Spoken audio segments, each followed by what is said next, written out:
In this video, we will be tasting and talking about ecochateas Winter 2020 batch of Alishan High Mountain Jin Xuan Oolong tea.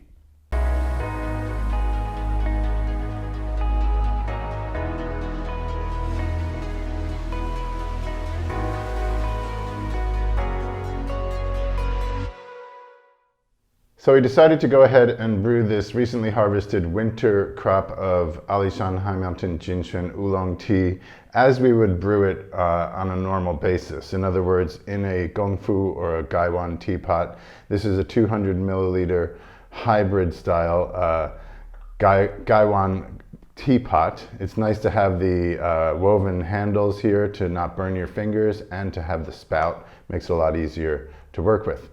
This is 200 milliliters. We put 13 grams of tea in that and brewed it for about 1 minute intervals. The first one a little bit longer, the second brew a little bit shorter, and then about 60 seconds from then on. And the aroma we were getting off the leaves was a nice buttery quality. It reminded me of French toast being grilled on the griddle, so to speak. Buttery, a little bit of pastry, a little bit of warming spice in there. And I think that warming spice is indicative of a slightly more oxidized leaf.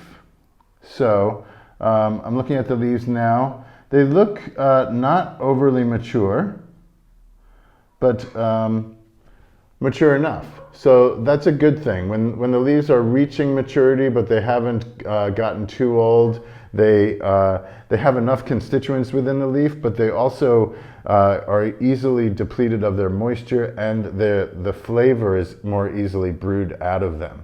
When you get older, mature leaves, especially when they're lightly oxidized and unroasted, it becomes a lighter flavor. It gets a little bit weaker. The constituents just don't come out of the leaves as well. Yeah, so we're looking at a pretty standard winter crop, nice short stem.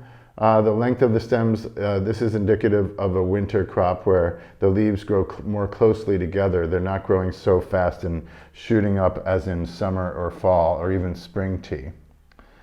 So yeah, we got a nice buttery quality. I had a few sips of the first, second, and third brew. I have the fourth brew here. Very balanced, smooth. It's not green. I like this personally a little bit more when there's enough oxidation in combination with that milky, buttery quality of a High Mountain Jin Xuan, because it's just it's a little less pronounced, but it's more balanced and it's a little more substantial. I'm going to go ahead and take another sip.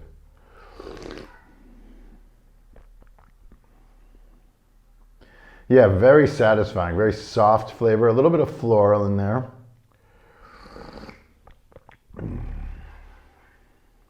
Definitely buttery, milky, buttery aftertaste. The finish is definitely a classic Jin Xuan quality. The dried leaves are really pretty. There's very little stem showing. They're not bulky. A nice level of maturity when the leaves were picked and they were processed skillfully, it looks like.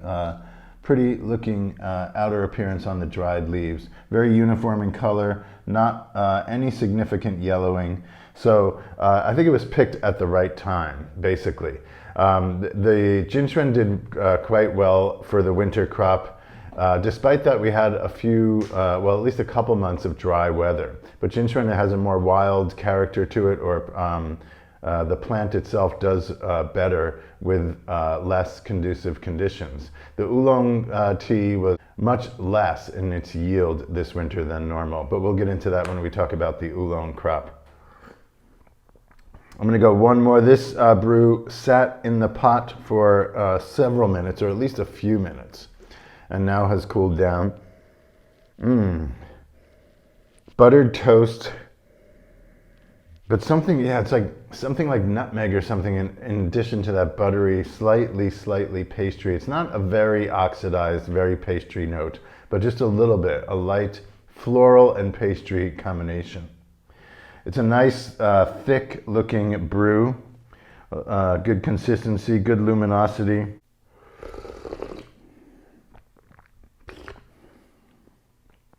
More vegetal when it brewed for several minutes. I'm getting a more prominent vegetal note, but buttered greens. Yeah, a little more garden fresh in combination with the more vegetal, less pastry when it brews for a while. Just the slightest edge of astringency at the end, which I like. It cleans the palate, it wakes you up, it lets you know that you're drinking tea. So there we have it, Winter 2020 Alishan High Mountain Jin Xuan Oolong, now on the shelf. Once again, we were able to offer all 4 seasons this year from the same source, and that has been a learning experience for us, and I'm sure it has for anyone who has been able to source this particular tea on a seasonal basis. We encourage you to do that. Start out in the spring, get the much significantly cheaper harvest during summer and fall, and then see what winter has to offer, especially in comparison or in contrast to the spring harvest, as they're put on the same level of quality, but they have 2 different personalities. Thanks for being with us, and we'll see you next time.